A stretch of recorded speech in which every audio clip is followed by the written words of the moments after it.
Haleluya.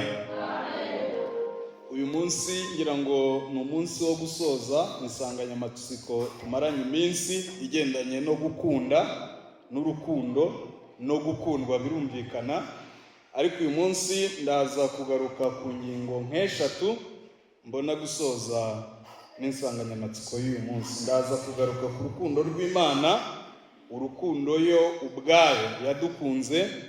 Ndaza kugaruka kandi ku rwo twebwe tuyikunda. Ndaza no kugaruka ku rukundo twebwe tugirirana hagati yacu. Hanyuma mu gusoza rero ndaza kuvuga ukuntu urukundo rwahindutse, rwabaye igisubizo cyo kubaha, kuramya ndetse no guhimbaza Imana.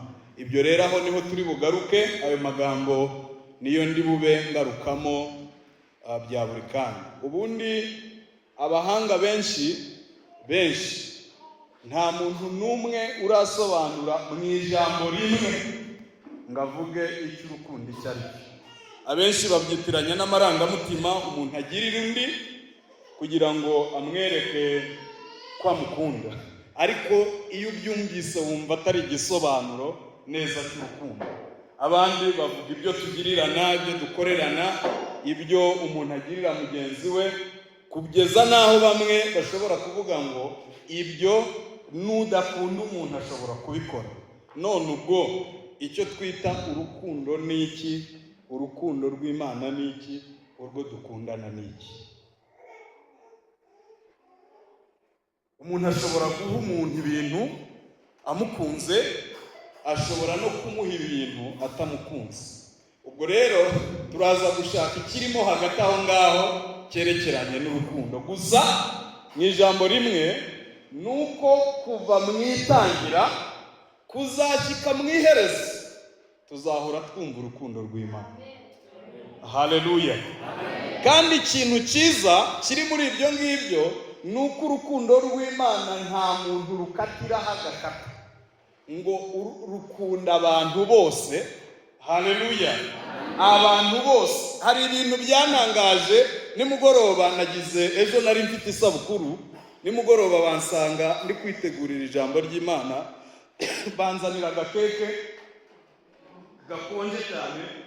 Noneho ndabaza, ariko biti kubera ko dusa nk'abagira isabukuru yegeranye, nari nzi ko zarangiye, kuko umunsi wabanje madamu yari afite isabukuru kuri 28. Murumva kuyigira kuri tariki ebyiri, uramutse utekereza uburyo bw'amafaranga ushobora kuvuga ati ibi byose ni ugupfusha ubusa. Ariko ntazi uko byagenze, yabanje no kumpamagara ambwira ati rwose ndumva nananiwe, akazi kambihiye, uyu munsi twagize ibintu byinshi. Kumbi ari gutegura ibijyanye n'urukundo kugira ngo nibura aze kuntungura, kuko nanjye naramutunguriye. Noneho njye mutungura atanabyiteze. Ubundi hari ibintu bidapfa kuba mu bagabo cyane, kujya gushakisha udukeke n'utuntu nk'utwo, hari igihe bitugora. Gusa nakomeje mbitekereza, ndavuga ngo niba ntibishobora kuba igishukano hagati y'abashakanye tugahora muri keke gusa, twibwira ngo harimo urukundo, ariko kimwe gishobora kuba igisobanuro cy'ikindi, kandi kikaba ari ukuri ushingiye ku mutima. Haleluya. Ku mutima ukivuyeho, umutima ugitanze. Ubundi nkunda kubwira abantu bamwe iyo twigana, nkababwira ngo hari igihe Imana itazatubaza ibyo twakoze, ahubwo izatubaza impamvu twabikoze. Aho rero niho hari urukundo rw'Imana. Kuva umuntu yaremwe, kuva Imana yamubumba, yamubumbye mu rukundo. Imubumba, imukora mu buryo bw'urukundo, kuko Bibiliya iravuga ngo tureme umuntu agira ishusho yacu ngo ase natwe. Umuntu aremwa mu rukundo, atungirwa mu rukundo, azatwarwa n'urukundo mu bwami bw'Imana. Ni ukuvuga ngo ku Mana ibiyuzuye, ibiyigize, ibiyikoze ni urukundo. Ubundi iyo tuvuze urukundo twagombaga kuvuga Imana, kuko Yohana mu gice cya 4 mu rwandiko rwa mbere rwa Yohana mu gice cya 4 umurongo wa 8 n'uwa 12 atwereka ko Imana ubwayo ari urukundo. Bivuze ko iyo tuvuze urukundo ubundi tuba tuvuze Imana. Gutunga urukundo mu buzima bivuze kwakira ubumana mu buzima bwawe. Kugendana n'urukundo ni ukugendana n'Imana mu mibereho yawe. Imana yatangiranye n'urukundo ni uko itazashira, ariko ubundi urukundo rwo izaruhorana, kuko ubwayo Imana ubwayo yo ni urukundo. Kandi iyo dusobanuye ngo urukundo tuba tuvuze ngo ni Imana ubwayo iri mu muntu, igendana n'umuntu, ikorera mu muntu, kuko ubwayo ibiyigize ari urukundo. Icya kabiri, ku murongo wa 10 w'icyo gice cya 4 hatwereka ko Imana ariyo yabanje gukunda umuntu. Ni ukuvuga ngo mu Mana harimo urukundo rushobora no kugera ku muntu, rushobora no kuresha umuntu. Hari igice ntasomye ndi bubarangire, mwebwe muri buze gusoma, kiri mu Baroma igice cya 5, muraza kubibona. Urukundo rw'Imana rwarenze gukunda ibiriho cyangwa iby'igikundiro, rwirengagije iby'igikundiro cyose kugira ngo rugere ku muntu. Ni mwumve, Paulo aravuga ngo Imana yakunze n'uwo yitaga umwanzi wayo, ikunda n'uwo yitaga umupfu wari warapfuye ngo azize ibyaha n'ibicumuro bye, ngo ibyo yarangamo kera agendera mu migenzo y'isi n'ibindi byose. Uwo muntu muranyumvira yari uwo gukunda? Ni umwanzi wayo, ni umupfu, ntabiteganya. Nimugoroba nabisetse nongeye kubisubiramo, ndavuga ngo uyu muntu yari yarapfuye ku kihe kigero ku rwego Imana yemera no gukunda umuntu wapfuye. Ndabireba ndavuga ati uru rukundo nta by'igikundiro biriho. Nahise nibuka umuhungu witwa Yobu. Yobu nawe yageze aho avuga ngo urukundo mfitanye n'Imana ntabwo rushingiye ku byo mbona mu Mana, rushingiye kuko mbona Imana. Haleluya. Ntabwo mwumvise icyo mvuze. Urukundo Yobu yakundaga Imana ntabwo rwari rushingiye mu byo akura mu biganza by'Imana, byari bishingiye kuko Imana irico mu buzima bwe, mu mibereho ye. Uyu munyabyaha mwibuke ko Imana yera kandi Imana ikiranuka, ariko mu rukundo rwayo umuntu atabisabye, atabishakaga, biranumvikana ko ubwo yari yapfuye nta n'amasengesho yari mu bisengere ngo nkunde Mana. Imana izana urukundo rwayo. Yohana yaravuze ngo kuko, haleluya, ngo Imana yakunze abari mu isi cyane ngo byatumye ngitanga umwana wayo w'ikinege kugira ngo umwizera atarimuka, ngo ahubwo ahabwe ubugingo buhoraho. Ni ukuvuga ngo ku Mana yakwemera ikiyambura n'umwana wayo kugira ngo yerekane urukundo ikunda umuntu. Kandi igitangaje muri ibyo, ntacyo yari yiteze ko umuntu azayigarurira. Ntabwo ari impamvu.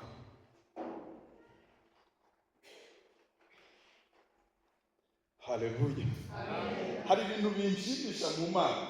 Ubwo uzi ko urukundo rw'Imana rufatanye n'ubuntu bwayo, bufatanye n'imbabazi zayo, ku rwego ivuga ngo nkurikije uko ateye uyu, nkurikije uko ameze, yari uwo kurimbuka, yari uwo gucirwaho iteka. Ariko Yesaya yaravuze ngo igihano kiduhesha amahoro ngo cyari kuri we. Imana yiyemeje gufata icyari igihano, icyari buhana umuntu w'umunyabyaha, umwe yitaga umwanzi wayo, ibibumbira mu mwana wayo, wa mujinya yari ifitiye icyaha iwucushumurira ku mwana wayo, kugira ngo umwizera wese uko yaba ameze kose, uko yaba ateye kose, ibyaba byaramubayeho byose, ngatarimbuka ahubwo ahabwa ubugingo buhoraho. Nimunyumvire urwo rukundo, urukundo rushobora kwibuza ikibi ku muntu, kuko byaraguhamaga ibyo kurimbuka byari biri kuri twe, ariko ku rukundo rw'Imana, Imana iravuga ngo hatagira n'umwe urimbuka. Reka mbabwire, nta muntu n'umwe uri muri uru rusengero Imana ishaka karimbuka. Niyo mpamvu Yesu ku musaraba, kugira ngo yuzuze urukundo rw'Imana neza, yaravuze ngo noneho maze kubikora, maze gutunganya umuntu wese uzaza unyambaza, maze gushyiraho iby'igikundiro byose, noneho nubwo ntabyo yari afite ku Mana ndabiremye, nimubona muri ye azahabwa ubugingo buhoraho. Arahamagara ngo yemwe abarushye, haleluya, abarushye n'abaremerewe, ngo nimuze musange ndabaruhura. Muranyumvira uwo muntu? Ubundi nimusoma iki gice cya 5, Pawulo agira impaka muri we, akavuga ati ariko ubundi byari byoroshye ko umuntu apfira inshuti ye, byari byoroshye ngo ariko nta nshuti yapfiriye indi nshuti, ngo byari byanze, ngo byanashoboka ahari ko umubyeyi yakunda umwana we akamupfira, ariko yarabuze upfira umwana we, ngo ariko ngo niba hari icyari kigoye, ngo nuko umuntu yapfira umwanzi. Byashoboka, ariko ngo mu Mana, muri Kristo, Imana yashimye kurenga umupaka w'ubushuti bafitanye, ngo ikunda n'umwanzi wayo, uwo yitaga umunyabyaha, kugira ngo ahabwe ubugingo buhoraho. Mu ijambo rimwe nakuyemo ikintu kiremeye: nta rukundo rubaho rudatanga. Muracyumvise ra? Nta rukundo rubaho rudatanga. Yohana yarabivuze mu gice cya 3 kimwe badusomeye, umurongo wa 16, muze kuhasoma muratangara. Uzi ko yavuze ngo iki nicyo kitumenyesha urukundo icyo ari cyo, ngo nuko Kristo ngo yatanze ubugingo bwe kubw'abanyabyaha, ngo natwe ikidukwiye ngo nuko dutanga ubugingo bwacu kubwa bene data. Icyo nicyo cyitwa urukundo. Igihe ubugingo bwawe, igihe ubuzima bwawe, igihe imibereho yawe utayitanga kubwa mwene se, ari mu rugendo. Kandi ibi ngo Kristo yabikoze mu gihe gikwiye, ngapfira abanyabyaha. Nimwumve ikindi nakuyemo, nuko urukundo rw'Imana rukunda n'umuntu udakunditse. Amen.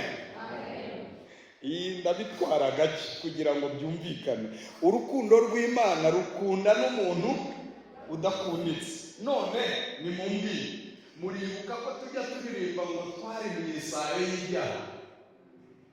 Uyu muntu w'akavurivundi wandujwe n'ibyaha, wandujwe n'uburozi, wandujwe n'ubusinzi, wandujwe n'ububeshi, wandujwe n'ishyari. Mwibuke ko uyu turi kuvuga Yesu ngarera kandi arakiranuka, nta kibi kimubamo.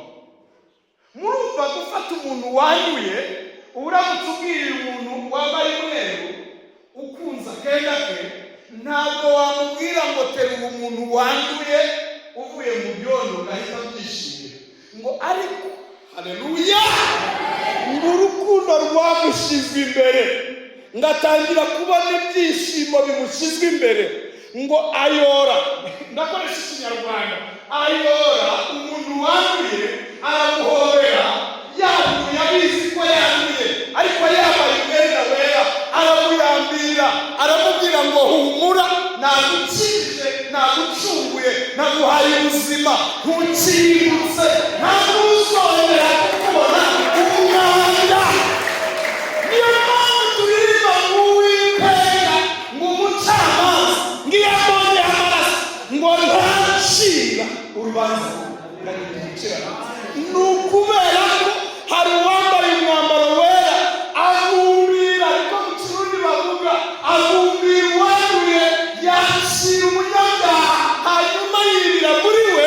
Hamwe tuvuga ngo he kuba agace na gato wasigaza katuhajyo. Aho niho Kristo yogeje, aravuga ngo noneho ko nakwejeje, nateguye ikidendezi, nateguye ahantu heza wakirira, kandi ukahakirira mu rukundo, nta mafaranga utanze, nta kiguzi na kimwe, nta wundi muntu ubizanyemo, nta mukuru wawe, nta kindi gitambo. Uranyemerera ngo utware muvemo we. Urumva urwo rukundo? Uranyemerera ngo ushyiremo, ntuhagire ngo uhindurire imyambaro. Uranyemerera icyo kidendezi nagiteguye. Nimunyumvire ibintu bitangaje. Njya mu musaraba ukantangaza. Mwari muzi neza ko Imana yawukoze kugira ngo imanure, haleluya, imanure urukundo rwayo irukuye mu ijuru ruza mu isi, hanyuma rureshe abari hirya no hino. Pawulo yaravuze mu Baroma, aravuga ngo urwo rukundo rumaze kumanuka, ngo rwafashe abari ababiri. Amina. Abari ababiri bari baratandukanijwe n'amateka, bari baratandukanijwe n'ubuzima, bari baratandukanijwe n'imibereho. Urukundo ruraza ruba muri bo. Imana ubwayo yari imanutse, iravuga ngo uri hirya uri hino, ngo naze bose bahurire kuri we. Hari ibintu bintangaza. Nimurebe umusaraba. Buri munsi Imana iramanuka ivuga ngo ninduza, hanyuma naze n'uyu naze, ndabakira, ndabahindura umwe. Haleluya. Bene urwo rukundo ni Imana yadukunze. Biratangaje pe. Ntabwo bivuze iyo tuvuze ngo ni ubuntu, ntabwo ku Mana yari ubuntu, nubwo twebwe duhamagarira kubyakira. Imana byayisabye ikiguzi cy'amaraso y'umuntu utariho urubanza. Nimunyumvire ikintu gitangaje. Haleluya. Mwari muzi ko Imana yafashe umukiranutsi, niko mu Bakorino bavuga, ni igice cya 5, ngo utarigeze kumenya icyaha, ngo Imana yamuhinduye icyaha ku bwacu.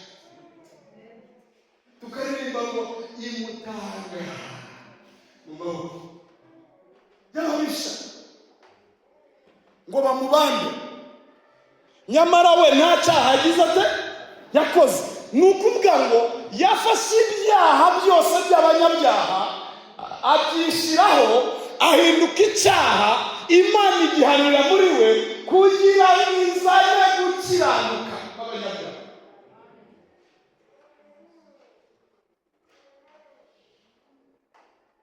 Kandi iyo tuvuze ngo icyaha, tuba tuvuze kwanga kuyoborwa n'Imana muri detaye z'ubuzima bwawe bwose. Urukundo rw'Imana kandi iteka ntirushingira ku by'igikundiro umuntu afite. Ntabwo mwibuka ko tujya turirimba ngo nta n'icyo tuzanye ngo cyabasha kudukiza, twari dufite ubusa. Uyu muntu wari warapfuye ntacyo yari afite, ariko urukundo rw'Imana rumugeraho, ruramubwira ngo yewe ngwino, ndagukeneye kandi ntiwicireho iteka. Njye mfite ibyagukiza, mfite ibyaguha ubuzima, mfite ibyaguha umunezero. Urukundo rw'Imana nabivuze ngo rwegeranyije abatari kuzegerana.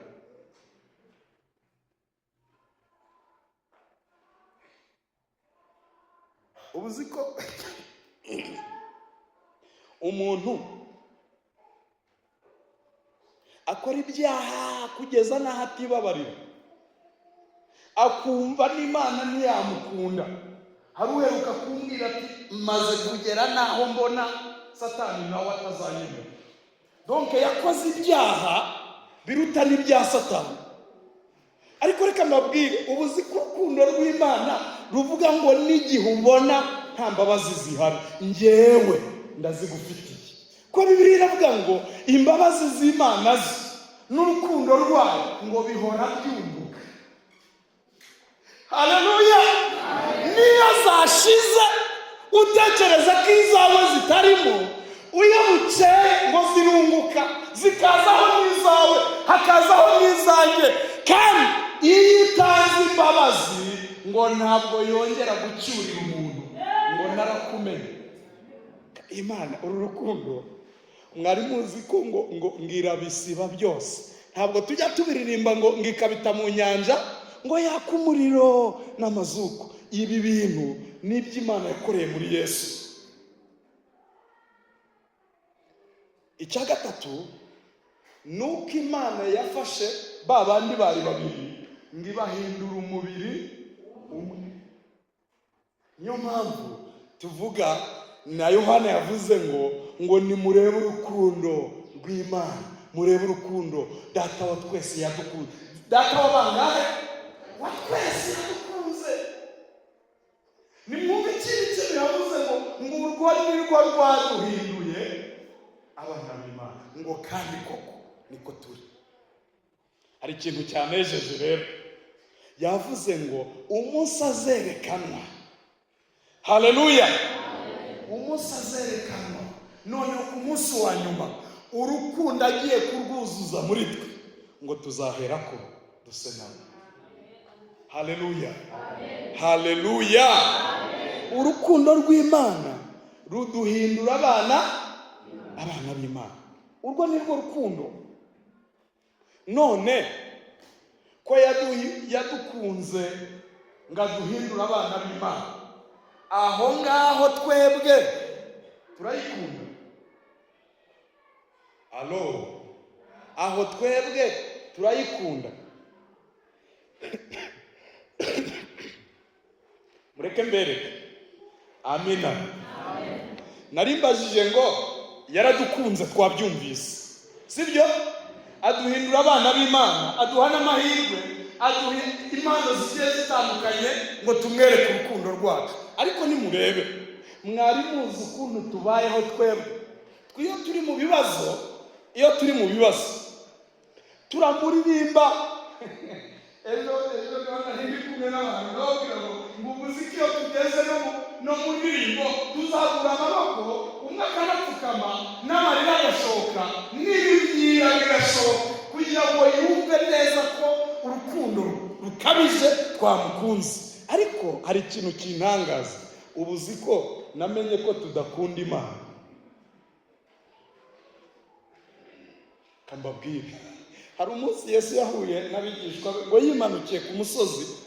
Bukeye bwaho ngo yari yabanaze akaruhi k'imigati, yabahaye imigati na vino ngo bavuye arareba. Hanyuma yari habonye abantu bake, ngo bukeye yagarutse, bibuka ko hari imigati iri gutanga, bibuka ko hari ibiryo biri gutanga, ngabona isoko n'amaduka ngo baje kumureba. Kubera ko wamenye mu mitima, akaba ati yewe ntabwo aricyo naje kureba. Murabyibutse? Mwaje kwirebera imitsima ejo natanze. Buriya yarabakojeje isoni. Uko niko tubayeho. Iyo yatwigishije rimwe imitima yacu n'amarangamutima yacu atubesha ko tumukunda. Iyo yatugaburiye ibintu bimeze neza, tuba turirimba hozana tumeze neza.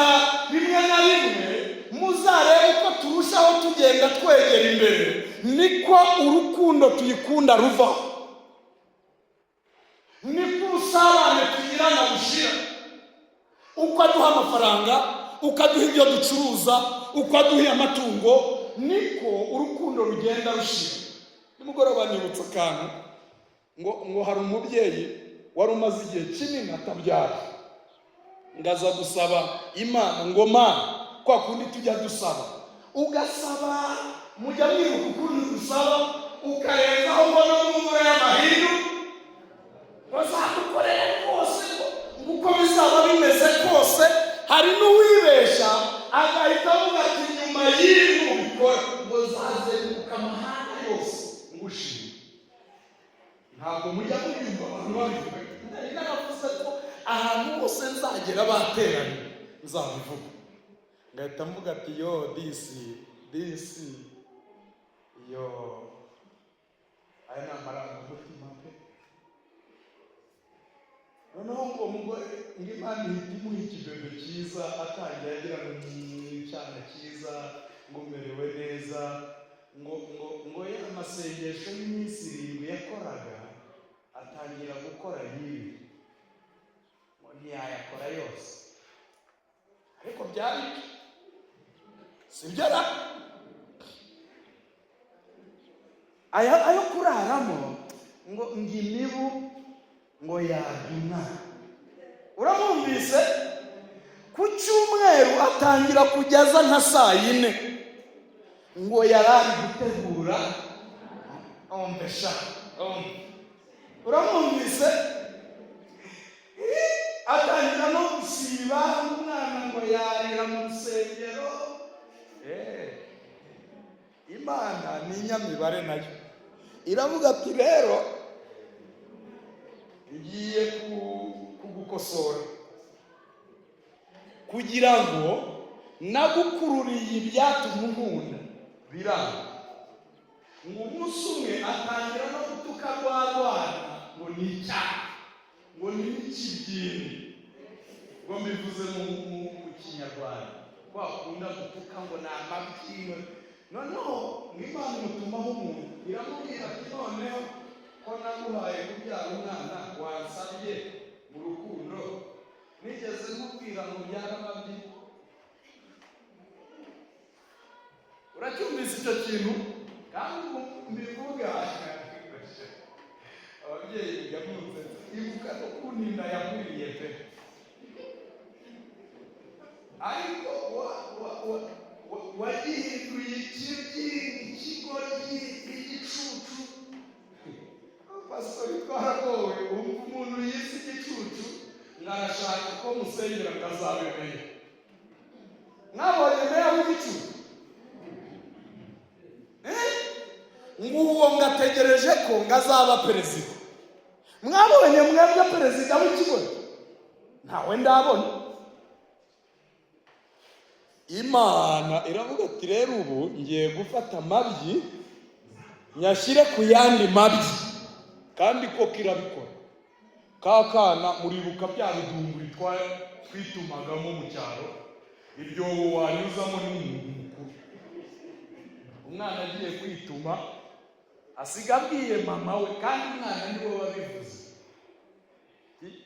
Imana irambwiye ko igiye gufata amabyi ikayashyira ku yandi mabyi. Umwana amanukira muri tuwarete ifu. Harya ubwo uwo mubyeyi yasubira ku Mana avuga ati mwa kandi kana no mu mvura y'amahindu nzagukorera. Umve. Kuko dukunda akenshi mu biganza by'Imana, ntidukunda mu maso h'Imana, kuko iyo turebanye nayo iraduhindura. Ariko mu biganza tuba twitezemo umuceri, twitezemo akabunga, twitezemo imyenda. Iyo ibyo ngibyo turi kubibona, umuntu aba ataruka n'igisimba cy'igina. Rimwe na rimwe iyo bitaraza ntihabyina cyane. Mana we, ariko muri mu masengesho naramwumvise umubyeyi waje ati ni rwose ntagiye kwidudubira ngo ngace umubyizi w'uwo munsi. Arataruka kandi ko Imana imuha umubyizi pe. Basohotse amajya kurya ndabizi.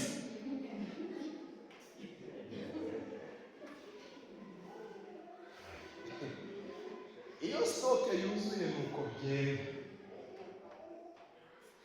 Ko nkunda Yobu yaravuze ngo navuye mu nda ya mama, ngo nambaye ubusa, ngo nzasubira no mu nda y'isi, ngo ntacyo byari. Hari igihe tunabiririmba ngo uwo nikomezaho, ariko iyo ndirimbo ndayikunda abana, ngo uwo nikomezaho, ngo nta wundi, ngo ni Kristo, ngo reka mubashimire. Hari n'ibitaro bivuga ngo nubwo napfusha ng'amatungo, ngo sindire icyo sarura, ngaramaza wenyine. Ariko reka mbaze koko ujya ubona guhaza we wenyine utariye wumva ibyishimo, utahaze wumva umunezero, wambaye ubusa wumva Imana. Ikizakubwira ko urukundo rw'Imana ruganje ni igihe ibyagusunikiye iby'igikundiro ku Mana byose utabibona, niho uzamenya ko ukunda Imana. Icya kabiri,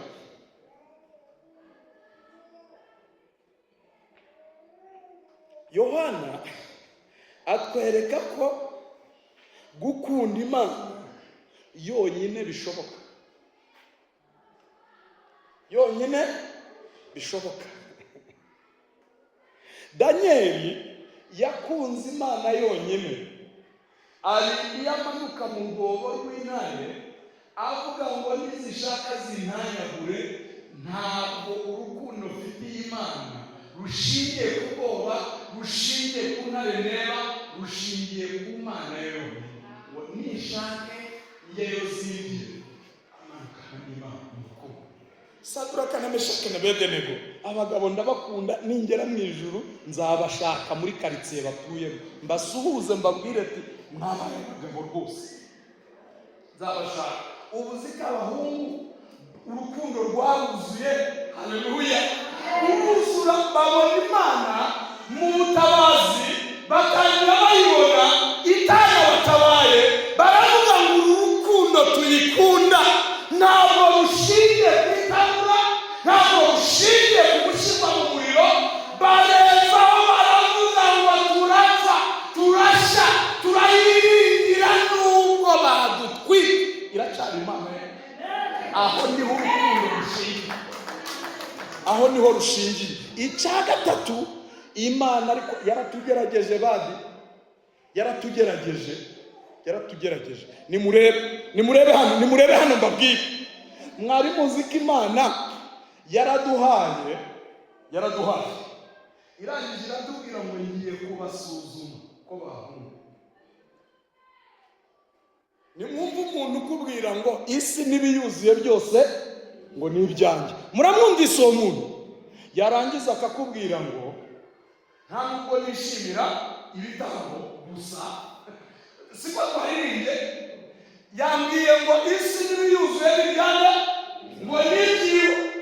None arangije arambwira ati rero kugira ngo ngusuzume ntavuze ku biri mu isi byose naguhaye, ongera wiyandayande ukureho rimwe ku 10 bw'ibyo naguhaye. Muri uwo muntu uramwumvise uwo muntu? Niba kukubwira ngo ntabwo urusha,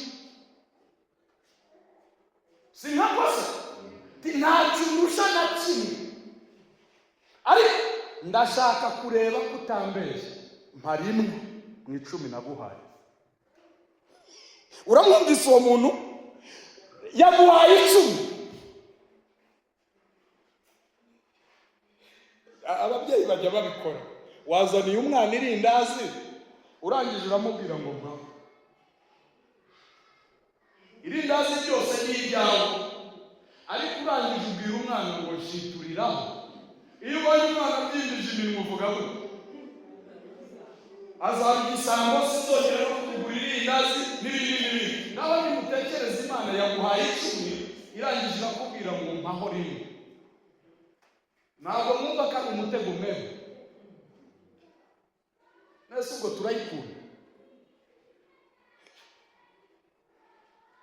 turayikunda.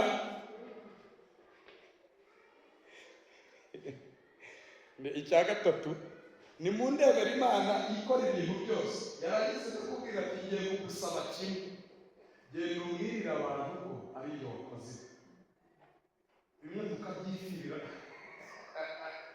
ngo twarahinze tureza umvera. Ubuzi ko ejo bundi abantu badakunda guhinga mujye muhinga, ariko unagira igihe ugenzura ibyo uhinga. Mwari muzi ko iyo uteye ibishyimbo ibyawe bibora? Ni ku munsi wa kangahe Marise? Wa gatatu wa gatatu icyo wateye mu butaka kirabora. Imana ikameza ibyabo, ikameza igishyimbo cyayo kugira ngo utazabwira, ariko nimujye mutangara ukuntu tubyiyitire. Ikakubwira ngo ngiye kongera ngo usuzume, nibyera uzanganurire. Alo, nibyera uzanganurire. Ntabwo wumva ko ari umutego ukomeye? Yoraho duke ku byo namejeje bitari ibyawe. Warangiza ukigira gutyo ukayibwira ati neva, ntacyo naguha.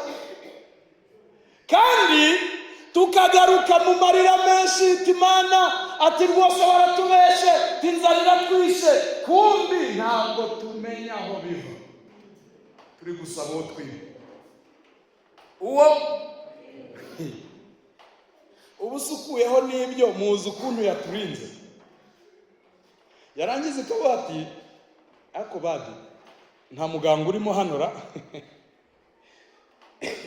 Abantu bazi diyarize, hari umuntu wari bwayigeho mperuka ku isaha bayishyura 400 kugushyiraho gusa ngo iyungurure amaraso. Akuka ko sinzi aho kageze. Okay, reka nsoze.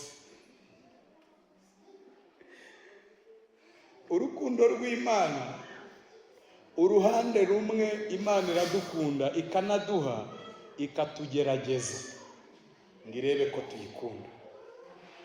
Reka soreze ku nkuru imwe y'umukire.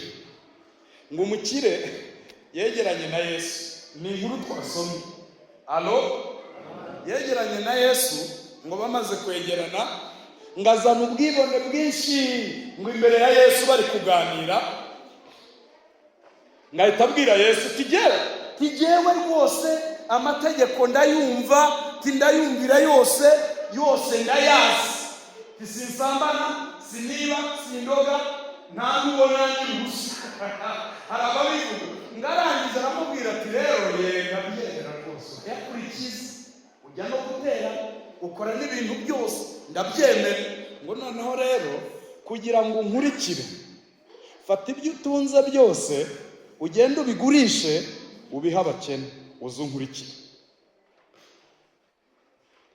Nayisetse iyi nkuru ariko irambabaza. Nijoro nayisomye nyisubiriramo madamu nabo mu rugo turaseka, ariko twibaza ikibazo, uyu muntu yarababajwe n'iki? Yarababajwe n'iki? Kuko ngo yahise ababara cyane. Ni nko kuvuga ati narushye, none ibyo nari niteze sibyo mbonye. Reka mbabwire ikintu nabonyemo kuri Yesu. Ntabwo akeneye kumukurikira n'ibifurumba.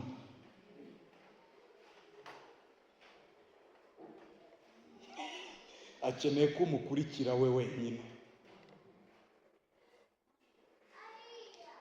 Urukundo rwacu rugaragara iyo twakundishije Uwiteka ibintu byacu byose, niyo twakunze bagenzi bacu nk'uko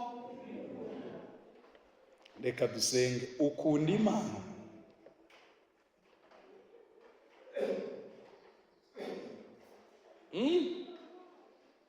kandi urukundo rw'Imana rukomeza rugwira iyo turushaho gusabana nayo. Ukunda Imana n'umutima wawe wose, n'ubugingo bwawe bwose, n'imbaraga zawe zose, n'ubwenge bwawe bwose. Reka nongereho ngo n'ubutunzi bwawe bwose. mana